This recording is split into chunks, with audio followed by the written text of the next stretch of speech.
3. Welcome to your writing video for Friday the 5th of March. Make sure you've got your purple book and your pencil because we are carrying on today learning about the twits. Before we get on with that though, let's start with our warm-up.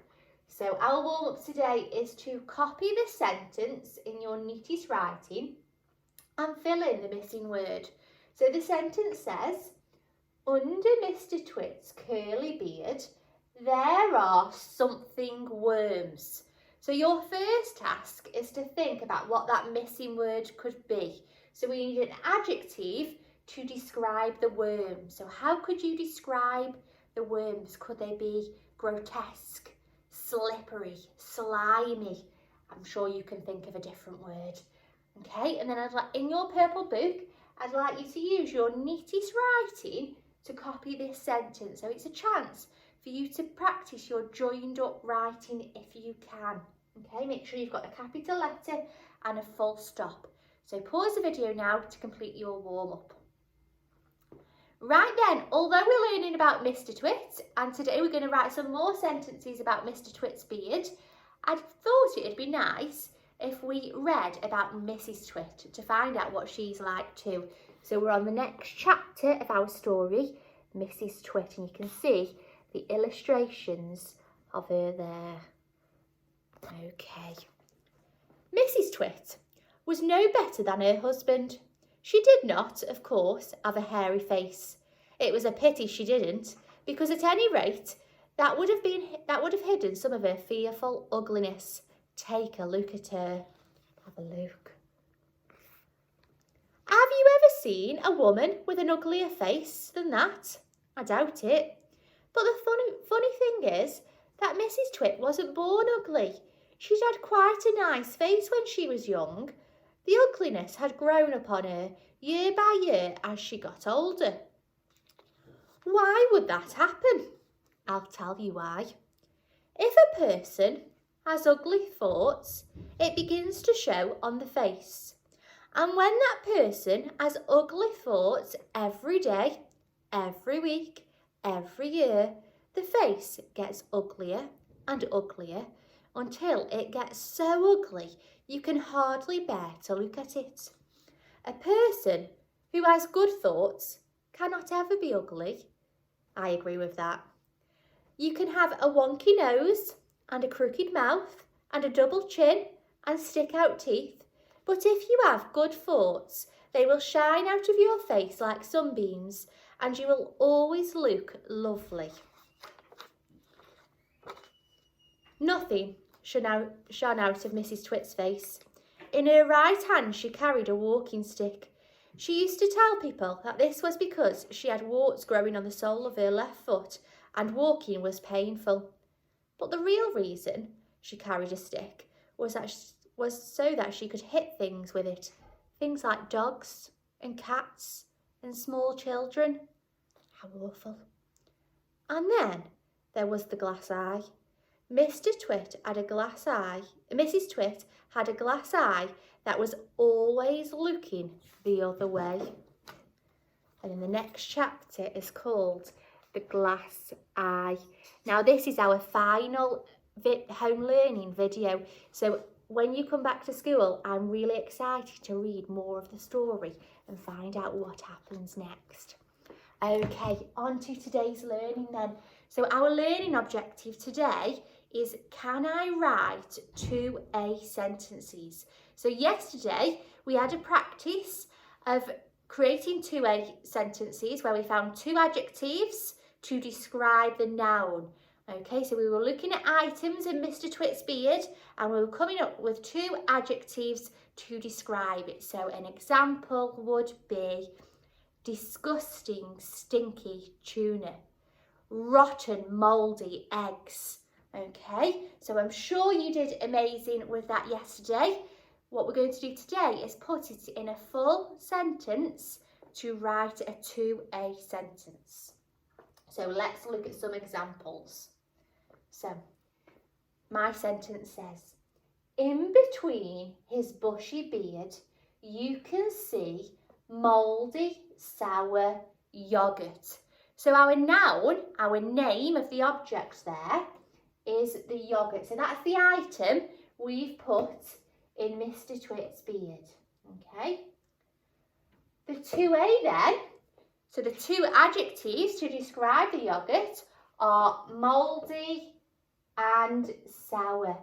Now, we spoke about this yesterday. We've got two adjectives, so what do we need in the middle? Well done if you know it's a comma. So, mouldy, sour, yoghurt. Now, I know lots of you today will be tempted to start your sentences with Mr. Twit has. And that's okay. I'll be really, really impressed if your sentences have a capital letter, have a 2A and a comma, and a full stop. So that's okay. But to make your sentences a little bit better, have a little think about how you can start them. So I've started mine with in between his bushy beard. Okay, so you might not want to start every sentence with Mr. Twit has. Okay, so when I'm reading my sentences, have a little listen and try to remember some of the ways I've started them so you can pinch my ideas. Okay, so in between his bushy beard, you can see mouldy, sour yoghurt. Next one. Mr. Twit has revolting, stinky tuna stuck on his smelly beard. Okay, so we've got revolting, comma, stinky is our 2A, and that's describing our noun, our item of tuna. Okay, so Mr. Twit has revolting, stinky tuna stuck on his smelly beard. Let's look at another. Okay, we've got repulsing, smelly onions hang off the end of Mr. Twit's dirty beard.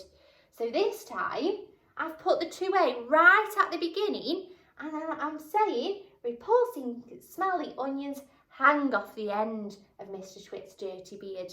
Okay, so you might want to put your 2A at the beginning of your sentence and then tell me where they are on his beard. So we've got repulsing as an adjective.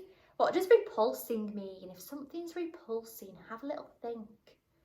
So repulsing means it's really, really horrible.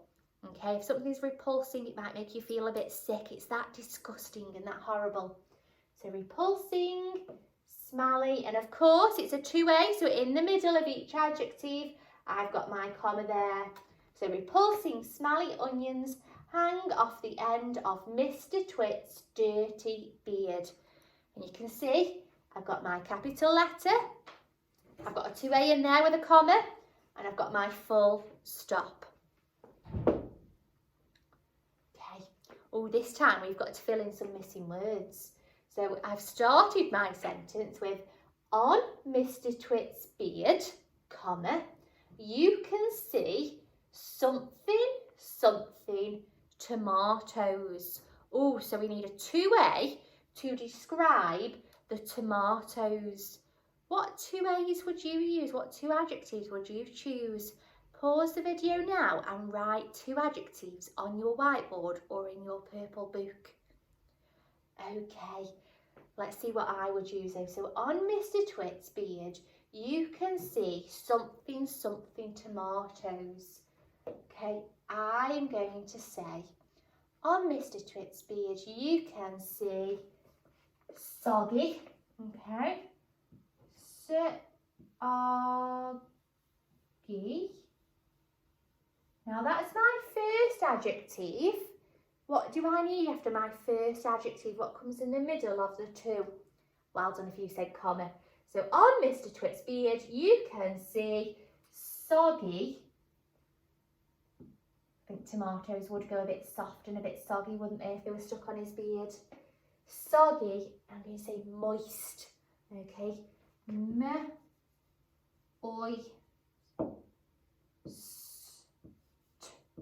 moist. So on Mr. Twit's beard, you can see soggy, moist tomatoes. Oh, that sounds gross, doesn't it? I wonder what you come up with. Okay, so today I would like you to write 4 sentences to describe Mr. Twit's beard. Okay, so here we've got a checklist. So every sentence, I want you to check, has it got a capital letter? Give yourself a thumbs up if it does. Has it got 2 adjectives, so 2 describing words, and that's what will make your sentence a 2A today. So we need those in there to meet our learning objective. In between your 2 adjectives, you'll need a comma, so remember those commas. And at the end of the sentence, you'll need a full stop, of course. And then your final check, what I'd like you to do at the end is read it back and think, does it make sense? Okay, so if I make my page a little bit bigger and we have a go at writing one together, and I'm going to use my checklist to check it. So let me get my pen ready. Now, yesterday's work will really help you today because you can steal some of the ideas you came up with yesterday and use them to make your sentences amazing. So I'm going to start, and straight away I'm thinking I could start with Mr. Twit has something in his beard. But I want to try and make it a little bit more exciting. So I'm going to say, I'm going to start with in the middle. So I'm starting my writing at the red margin. I'm starting with a capital letter, and I'm making sure that my writing sits on the line. So it's not floating in the middle, it's on the line. Remember your finger spaces too. So in the middle. This is my opener. In the middle. Oh, my pen's turned red. How strange. In the middle of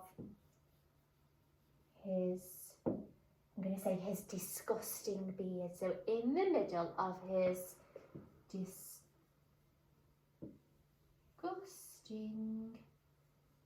so I'm sounding those words out.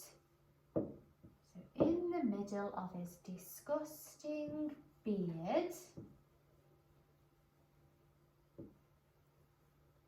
comma, because that's my opener, so in the middle of his disgusting beard, Mr. Twit, so I'm doing a capital letter for Mr. Twit because it's a proper noun, it's a name, it needs a capital. Mr. Twit has, now I'm going to choose some of the items I did yesterday, or if you think of an even better creative idea, use that. So in the middle of his disgusting beard, Mr. Twit has, now this is where I need my 2A, and I need my item, my noun. So I'm going to think what could be in his beard. Well, I'm going to say scrambled eggs, that's my noun. How could I describe scrambled eggs? Oh, I'm going to say mouldy and rotten. Okay, so in the middle of his disgusting beard, Mr. Twit has mouldy. Need my comma in between my 2A. Rotten. Scrambled. Eggs. Now what do I need at the end of my sentence? Well done if you know it's a full stop. Okay. So now I've finished, I would use my checklist. So, number 1, capital letter. I've got it, and I've also got it for Mr. Twit. So double thumbs up. 2 adjectives. Now we spoke about our 2 adjectives. I chose mouldy and rotten. So I definitely know I've got those. Have I got a comma in between my 2 adjectives? Have a little look. Give me a thumbs up or a thumbs down. Let's see. We'll have a look, so thumbs up. Have I got a full stop? Yeah, we've got one on at the end.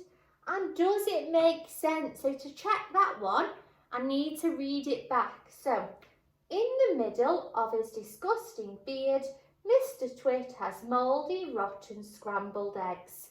Does it make sense? It does. So another tick. Okay, so today your task is to write 4 sentences about Mr. Twit's beard, making sure they have a 2A in, so 2 adjectives with a comma. I can't wait to see all of your amazing creative ideas, and I'm even more excited to see you on Monday morning when we're back to school. How exciting. Have a good weekend. Bye.